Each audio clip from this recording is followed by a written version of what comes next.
In the context of the EU Aid Volunteers Initiative, the policy of safeguarding children and vulnerable adults is of paramount importance.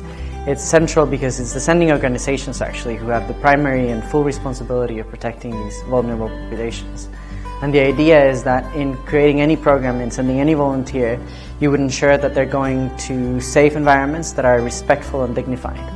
And so of course, in trying to minimize the risk, in any of your activities, you would think of these vulnerable populations and create measures to protect them. And so just in general, what the EU kind of foresees as part of these procedures is that first you would have a declaration that this is a thing that you care about, that you are protecting children and safeguarding vulnerable adults, particularly in the context of sexual abuse. And then you would have a policy about this as well, so a declaration and a policy.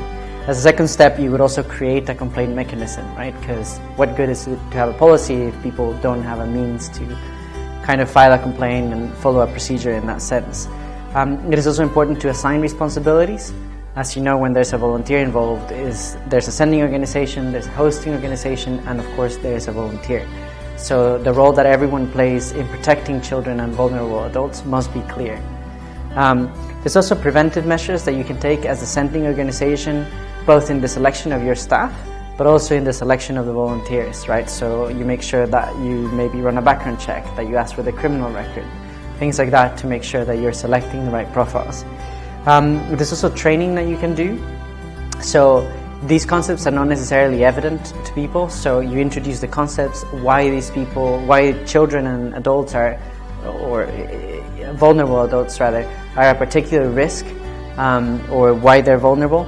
And also you speak of the consequences, right? Because it's not only important to highlight the risk, but in a serious thing like this, you also have to speak of the consequences. It's important when you're going to new communities as a volunteer that you provide information about what the circumstances on the ground are, what the risks are, and what measures they can take for prevention. They're about to encounter a new culture. So what can they do to make sure they don't place themselves in risky positions or that they don't endanger others around them? And the last, I guess, would be to really have a culture of inclusion, to make sure that you can talk about these issues, that they don't become taboo, that everyone is fully conversant with the importance, with the policy, and that everyone feels free to discuss these issues. And so part of the question was, how has LAGIL actually improved in these things? And first of all, it is an integral part of the volunteer charter, so we make sure that they know that this is something that LAGIL cares about, that this is something that LAGIL takes very seriously. And so this is a key element of how we select our volunteers as well.